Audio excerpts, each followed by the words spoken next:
Morning students, welcome in your online class. इसके पहले 10th class, इसके पहले हमने चैप्टर 1 के गुप्त साम्राज्य के बारे में, सातवाहन के वर्धन वंश और सातवाहन वंश राष्ट्रकूट वंश के बारे में पढ़ा था। आज हम गुर्जर प्रतिहारा वंश, चोल वंश, पल्लव वंश, चालुक्य वंश और बाह्य आक्रमण एवं आत्मसातीकरण, शक, हूण एवं कुषाण इनके बारे में अध्ययन करेंगे। ठीक है, फर्स्ट है गुर्जर प्रतिहारा वंश। गुर्जर प्रतिहारा वंश की स्थापना नागभट्ट नामक एक सामंत ने 725 ईस्वी में की थी। कि किसने की थी इसकी स्थापना? नागभट्ट नामक ने, और 725 ईस्वी में। इसके राज्य की स्थापना गुजरात में हुई थी। वत्सराज इस वंश का प्रथम शासक था। कि गुर्जर प्रतिहारा वंश का प्रथम शासक कौन था? वत्सराज, जिसने सम्राट की उपाधि धारण की थी। इस वंश का सबसे प्रतापी राजा भोज प्रथम था, जो मिहिर भोज के नाम से भी जाना जाता है। अरब व्यापारी सुलेमान इसी समय भारत में आए थे। गुर्जर प्रतिहारा वंश के शासकों ने अरबों को आगे नहीं बढ़ने दिया। कि गुर्जर प्रतिहारा वंश थे, उन्होंने अरबों को आगे की तरफ लाने के लिए उनको नहीं प्रेरित किया, उनको लाने ही नहीं दिया। अब नेक्स्ट आता है चोल वंश। कि चोल वंश की स्थापना विजयालय 850 से 871 ईस्वी में की थी। ये पल्लवों का सामंत था। इसने पल्लवों की अधीनता में ही अपनी शक्ति बढ़ाई थी। राजराज प्रथम के राज्यारोहण के साथ ही चोल शक्ति का उत्कर्ष आरंभ हुआ और राज प्रथम मद्रास, मैसूर, कुर्ग और सिंहलदीप को अपने अधीन करके संपूर्ण दक्षिण भारत का सम्राट बन गया। उसने अपनी राजधानी तंजौर को बृहदेश्वर या शिव मंदिर का निर्माण करवाया। चोल प्रशासन ग्राम पंचायत प्रणाली पर आधारित था। कि चोल प्रशासन जो था वो ग्राम पंचायत प्रणाली को अपनाता था। प्रशासन की दृष्टि से संपूर्ण चोल राज्य 6 संपूर्ण प्रांतों में विभाजित किया, जिनको मंडलम भी कहा गया। जैसे कि आपको क्वेश्चन पूछा जाए बोर्ड एग्जाम में कि मंडलम किसे कहा जाए, कि 6 प्रांतों में जिनको विभाजित किया चोल को, जिनको उनको मंडलम भी कहा जाता है। चोल युग की नटराज शिव की कांसे की मूर्तियां सर्वोत्कृष्ट मानी जाती है।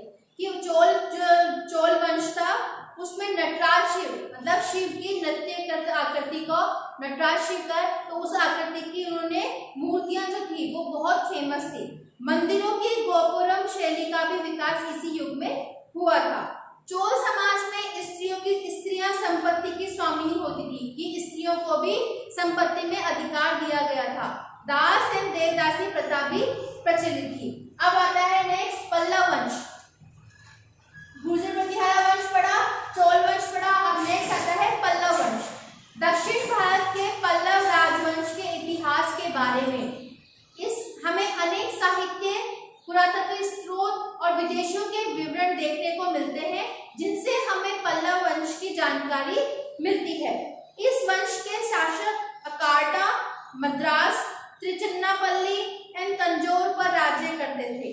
कि जो इस वर्ष जो पल्लव वंश के जो राजा थे, वंश के संस्थापक जो थे, शासक जो थे, वो अर्काट, मद्रास, त्रिचन्नापल्ली एवं तंजौर इन राज्यों पर राज्य करते थे। शिलालेखों में प्रथम पल्लव शासक जो के रूप में कांची के विष्णुगोप को देखा गया है। कि पल्लव वंश का जो प्रथम पल्लव शासक जो था वो कांची के विष्णुगोप को देखा गया। पल्लव वंश के महान शासकों में सर्वप्रथम सिंह विष्णु का उल्लेख मिलता है। इसका साम्राज्य कावेरी नदी के तट तक विस्तृत था। कावेरी नदी के तट इसका फैला हुआ था। महेंद्र वर्मा प्रथम महान वास्तु निर्माता थे। उन्होंने पत्थरों को तराश कर अनेक मंदिर बनाए थे। मत विलास प्रशसन नामक नाटक भी लिखा और महेंद्र तालाब भी खुदवाया।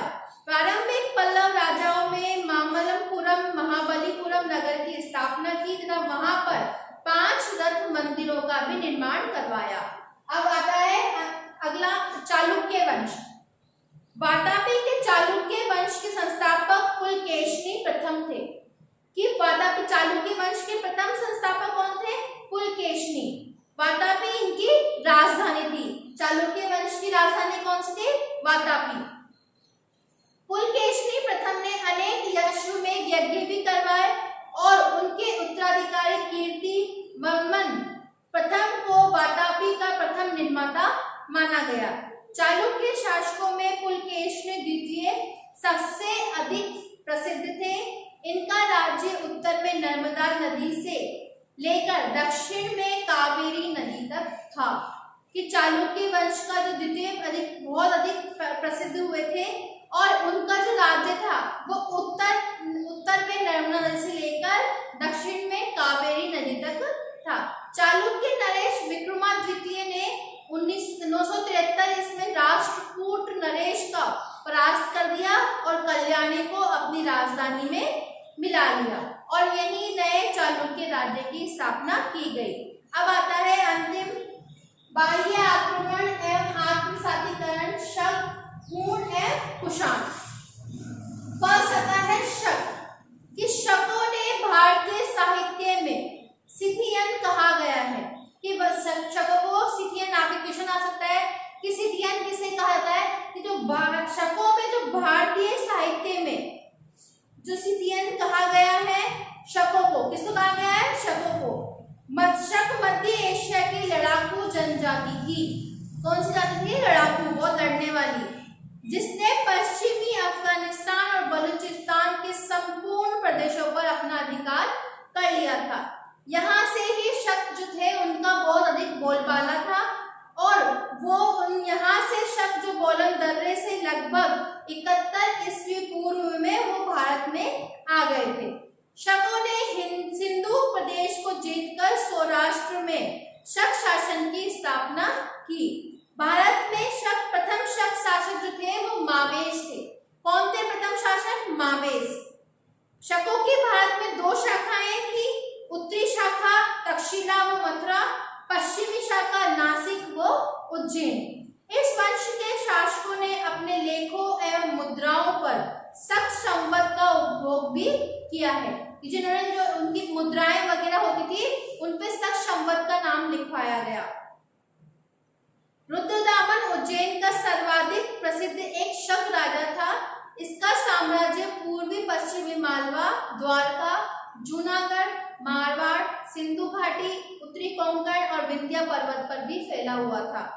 अब दूसरा है हूण, जिस तरह से ये बाह्य आक्रमण करने के लिए जनजातियां थी जिनका बहुत अधिक बोलबाला, क्योंकि बहुत कठोर होती थी, लड़ाई वगैरह करने में बहुत ज्यादा फेमस प्रसिद्ध थी।